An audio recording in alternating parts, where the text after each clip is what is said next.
Well, welcome to session 2. I'm glad we didn't scare you off. Or bore you. Or bore you, man. I'm glad you decided to come back to session 2. In session 2, what we're going to talk a little bit about is just some of the next gen best practices, as well as what we do as far as correction. We have a progression when it comes to correction. It rhymes unintentionally, but the way we look at it is behavior progresses, and so therefore correction has to progress with the behavior. And so we're going to talk a little bit about all of that, and it looks a little bit different from the youth perspective in comparison to the kids' perspective, but the general policies and guidelines are all the same. So we're going to get a little bit into that today. So as far as our next gen best practices, I want to ask you a super simple question. How do you think the kids, leaders, and volunteers interact with kids the most? What would you say the interaction looks like the most? For just all kids? For all kids. Really what it boils down to is you just let them talk. It's very, it's really weird from the outside looking in. Like if you've never been in kids ministry before and you go downstairs for the first time, you're probably just going to see a bunch of toddlers and elementary kids talking to the leaders about their favorite dinosaurs and princesses, and Minecraft for some of the older ones. Yeah.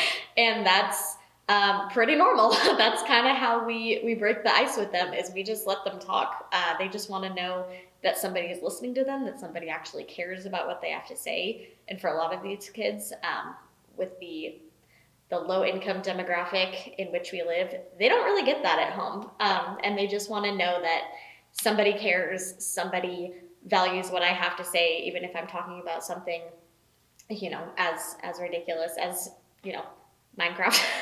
Yeah. They just want to know that you care and you want to listen to them. So that's a lot of what Sunday mornings looks like. That's kind of how we break the ice with them. That's how we let them know that we're safe, we're trusted adults, as we just let them talk and we act interested in what they have to say. Yeah. If I can add to that, in the youth department, it looks fairly similar. But oftentimes, if you want to really break the ice with these kids, one of the easiest things you can do, listen, but also get them involved in activity, because oftentimes when their brain is kind of distracted by the activity, it tends to break down some walls that wouldn't otherwise be broken down. And so I tend to find the conversations tend to get a little bit deeper when you take a second and you also get them involved in activity. That's the easiest way to break the ice, I think. Because oftentimes, if you're just like, hey, come play air hockey, come play foosball with me, come do the Papa Shot with me, and then you start the conversation, it'll go a lot better. What I've tended to find, and this is especially true of junior hires and senior hires in comparison to kids ministry. Kids ministry, they'll just talk to you a lot easier, but in junior high and senior high, it can feel like pulling teeth sometimes to get them to talk to you. And so oftentimes, if I try to talk to them without an activity, I'll get yes or no answers. So all of my questions, be like, what do you like doing? They'll be like, no. I'm like, you don't like doing anything? They're like, no. I'm like, okay. Good time. And the conversation started and ended there. But if I say, hey, do you want to come play foosball with me? Sometimes they'll say no, and they'll be like, what, do you hate foosball? And then you get to kind of have the fun little poking fun. And we try not to make fun of students as much as we can, but it is okay to like, oh, you don't like anything? I need to kind of get them out of their shell on that first point, get them to laugh, things like that.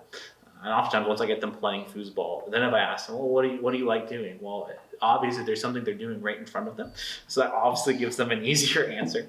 But also, it just disarms so much hostility, because oftentimes when they walk into a room, especially junior hires and senior hires, there is a certain amount of hostility towards any adult in that room. And so sometimes, man, if you'll just play an activity, if you'll just get down to their level, that'll help a ton.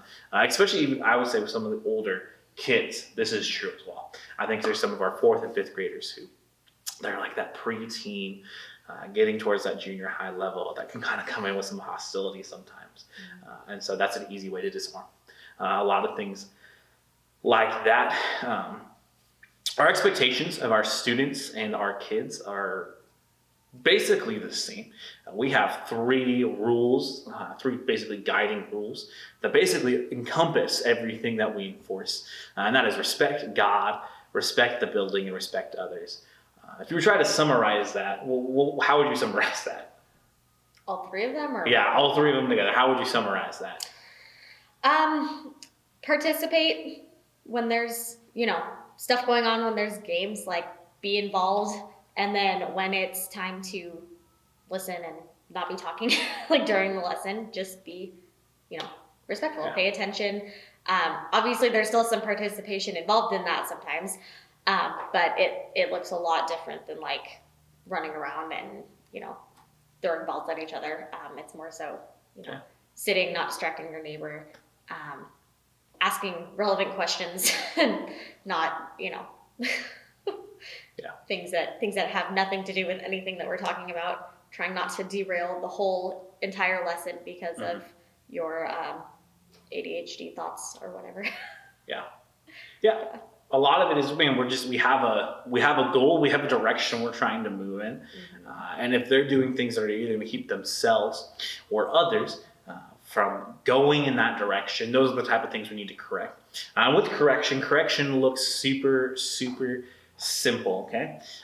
Correction needs to be done in private. And so this is the thing. If you are a leader, if you are a buddy, if you are whatever, in kids ministry or junior high or senior high ministry, your job is to do the correction, because the reality is the teacher, the person that is teaching, the person that is up front, cannot do that. And there's a couple reasons for that. One, that's going to derail what's going on even more.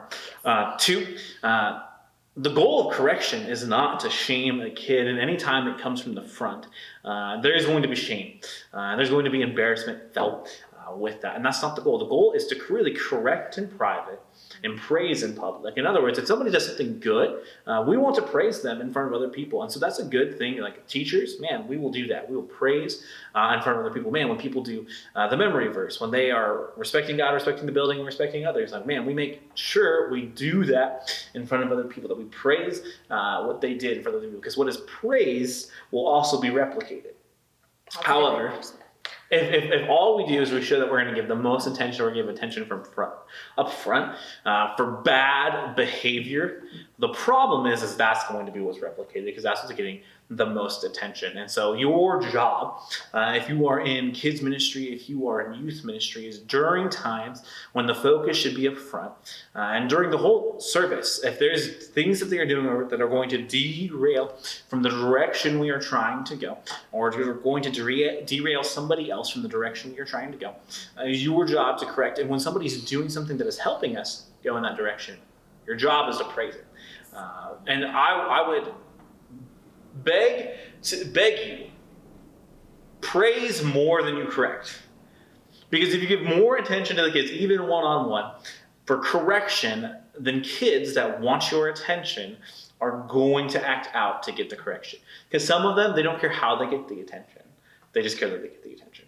And so make sure that when you are correcting kids, that happens that way. And correction is super simple, man. It doesn't need to be crazy. You don't need to be wagging fingers in anybody's faces, no yelling at anybody. Like, it looks super simple. Oftentimes in kids' church, this is what I will do. I kid you not. I'll be sitting there, and the person next to me will be kind of talking to their friend, and I'll like tap them. I'll just be like, I'm listening better than you. I'm listening better than you. And then all of a sudden, they'll just stop, and they'll just start like listen. They're like trying to beat me. Again, man, I'm competitive. These kids are competitive, so man, sometimes if you can just get on that competitive spirit, sometimes it doesn't need to be, hey, like you need to stop talking. Sometimes it can be something simple like that, like I'm listening better than you. For junior hires and senior hires, man, one of the best things you can do during sermons and things like that, man, take notes. And that person next to you, that kid you're sitting next to, man, be like, hey dude, like you should take notes, like take notes on your phone. Encourage them, man. Here's an easy thing you can do. Man, I have plenty of like little fun-sized candy bars. Be like, hey, if you'll take notes, man, if you won't be disruptive, I'll give you a little fun-sized candy bar. Man, I'll make sure that I provide them for you and things like that. But again, we want to praise the good habits. I want to encourage the good habits, even if I'm correcting a bad habit. Because the reality is you can turn a correction into praise. Mm-hmm. And that really is the goal. The goal is to lovingly correct them and get them to do the right thing. A lot of these kids, they don't get told when they do good things. They don't. And so if we can give them opportunities in the middle of correcting them to actually turn course to do a good thing and praise them, that is what's going to be most productive. And that's also going to help you build relationships with these kids. That really is the best practice.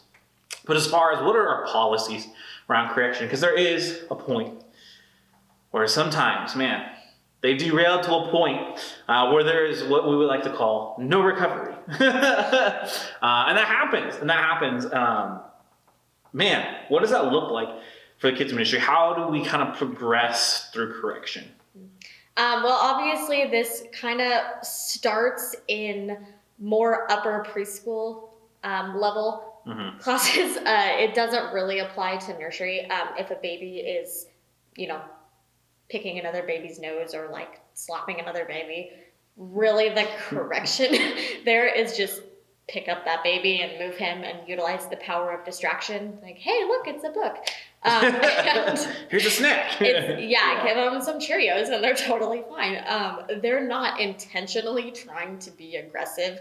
And even I would argue some of the younger preschoolers, kind of 2s and 3s, they're not intentionally trying to be aggressive. They're just still learning basic social skills. So I would not focus a whole lot on correcting that behavior of, I'd say, probably 3 and younger. But when you get kind of towards, 4 and 5-year-olds and then elementary, obviously, they do know better and you know that they know better. So that's where when they start escalating their behavior, or especially when it comes to being aggressive or violent, that's when it's really important that we step in and correct as much as we can. Yeah, and that correction looks super simple. So when you go to correct them the first time, man, the first thing you can do super easily, try to make it an opportunity to praise. The second time, then if it continues to happen, so now we've given them a good thing to go for. If they're still doing the bad behavior, well, then the second time looks like, okay, hey, buddy, now I need you to knock off the bad behavior. So start with point them towards good behavior, then go bad behavior, and even with that, still point back to good behavior. And the second time you have to go to them about their bad behavior. So that's the third time you're talking to them about a behavior, basically. That's hey, next time we're going to either need to get the leader or teacher, so the person that's the direct lead of that area, or a parent involved. So here's the kind of difference. Some of our kids come without parents. So unfortunately for that kid, the quote-unquote threat of, hey, you're going to have to go sit in church with your parent. Well, my parent's not here. So that doesn't really work. So what I would tend to say is, hey, whoever brought you, you're going to have to go sit with whoever brought you. We have several different people that bring those kids. There's people that are quote-unquote responsible for those kids. And man, they'll have to go sit in service and they'll learn pretty quick they don't like that. But really the first quote-unquote there's no candy there. The first talk really should be, hey, I'm going to go to whoever the area lead is. Oftentimes it's me or Piper or some of our other key leaders here. And all that looks like is at that moment, you tell them that, man, you're going to have to go see a leader. And then if it happens again, biggest thing, you follow through. You take them to that leader. Now, this is not me. If I'm in the middle of my sermon and you hit that point, that what you need to do is stop my sermon and come up and talk to me, or don't stop the teacher that's teaching kindergarten because this kid needs to now go see that leader. What you're going to do is you're just going to pull them aside. So you're going to take them to some other room, and then when they have a second, when they're in videos, when they're done preaching, whatever, when they can hand it off to the other person, and you can go take it. And when the leader can go take that, that's when they're going to go talk to that kid. If it's a parent, if we do have a parent there, it's Sunday morning, especially for kids' church, it's okay to go have the parent come down. This does not mean they need to go upstairs. Weigh the kid. If this is a kid you're continually having issues with week after week, they could probably go upstairs. If it's a kid's first offense, they're just having a rough day, sometimes their parent is coming down and talking to them, and they'll also be able to give you kind of an insight into what's been going on usually in general. That can be a huge thing. So really the goal is to keep kids obviously in service. We don't want to have to send them away. However, sometimes that's just what kids need to learn. We've had to do this several times with kids, but usually what I find is after they come back after getting sent home the week after, man, they're on it. They get it, and they're going towards good behavior, even not just not doing bad behavior. So that's a good thing. Now here there is a couple kind of caveats to our progression system, and really the one I like to call it our fight procedure. So when people start fighting, when people start hurting other people, this is where the progression of correction ceases to exist, and now we take a step to something else. So this is different, obviously, with nursery, Yes. right? Like this is still very much a weigh it based on their age and their history. social abilities, yes, and their history. Yeah. If they are intentionally being violent, being aggressive, whatever the case may be, then obviously follow these procedures. If we're talking about a baby or a small toddler who really just doesn't know any better yet, you don't need to go this far. They don't need to be kicked out of service. They honestly probably just need to be distracted and given a snack. Probably. Yeah, our kids get hangry, man. They get hangry sometimes. Yeah, so basically our fight procedure is super simple. So if a kid starts hitting another kid, if a youth student starts hitting another youth student, obviously there's kind of a couple different scenarios. Sometimes it's a quick like slap and run. That's a little bit different. In that case scenario, you're just going to go find that kid and stop. You're going to isolate that kid, whether it be a youth student or a kid. You're going to isolate them, and then you're going to have a conversation. While you're having a conversation, you should have already called either the leader or whoever so that they can get the parent coming and they can kind of take over that situation. But yeah, we're going to call the parents in any one of these situations, minus like what you're talking about with like a nursery kid or something like that. Now, if it is like a fight, like they are continually going at somebody, I tend to say, and our policies are that you don't obviously make physical contact with the kid. This is where this can be broken, okay? I will gladly back you in any one of these situations. If somebody is like physically beating up somebody else, go ahead and take them, pull them off, get in between, stop the fight, and then we're going to isolate the individuals. If it was only one individual fighting, the other one was just like sitting there getting beat up, you don't need to isolate the beat up individual unless they need medical care. But the person that was doing the beating up needs to be isolated. A parent needs to be called. If, like, I'm just gonna be like really honest with you, like, so, say this is youth, and you are not the biggest person in the room. Wait. Try to let somebody bigger get involved, but I will say, without a shadow of a doubt, that if you were the only person there in that room at that time, I love you, and I would appreciate you trying to get involved in whatever way possible, but don't put your own physical safety at risk. As best you can, try to keep yourself safe. Oftentimes, using your voice isn't going to help very much in these situations. You usually just the physical, even if you just put an arm in there, that'll kind of break it up for the most part. But really preemptively, especially within youth ministry, just know the kids. Once you know the kids pretty well, you know which kids would be have tendencies to do this. And when they start to work themselves up, just start pulling them aside.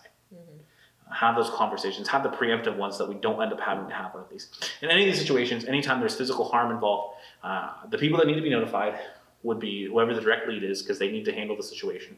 And then the direct lead is going to get in contact with both the aggressor's parent, guardian, whoever, and the person that got hurt, parent, guardian, whoever. Both of those will need to be notified and things like that. We may ask you to fill out an incident report if you were the person that was there. That way we can understand everything that went on. And that is not to like try to entrap you. We're not upset at you. We're not like you're not in trouble. But we just want to make sure that we have it documented what happened. That way, if anyone has any questions later, we can refer back to the document and we know who it was that was there. That way, if we had any more questions, if we couldn't remember, we could ask you again and things like that. So really, the goal in all of this, and all of our correction and everything like that, point them on the right direction, get them going the correct direction. Anytime there's a fight, man, We want to break that up as soon as possible, and we want to get parents and guardians involved, because ultimately, really, we are supposed to be support pieces to them. And so that is the goal. Well, you made it through session 2. Man, hopefully you understand some of our best practices now, what you kind of signed up for, and how do we correct lovingly, what's the goal with that, which ultimately, man, we want to encourage good behaviors way more than we correct bad behaviors. And really, that's something you get to be involved in, is helping these kids create good habits in their life. It's going to be great. So that's it. Yeah, session 2 is over. We're going to go to session 3. And this one's kind of one of our, probably a little more deeper, a little bit harder to talk about topics. We're going to talk about our reporting policies. All the way from mandatory reporting. Through just some of the signs and stuff for abuse and things like that. So this is gonna be a hard topic. This is definitely one to take notes on. So make sure you got a notepad. Make sure you got your coffee filled up, whatever caffeinated beverage you may be drinking, to stay awake during this session. And we'll see you right here in a couple minutes.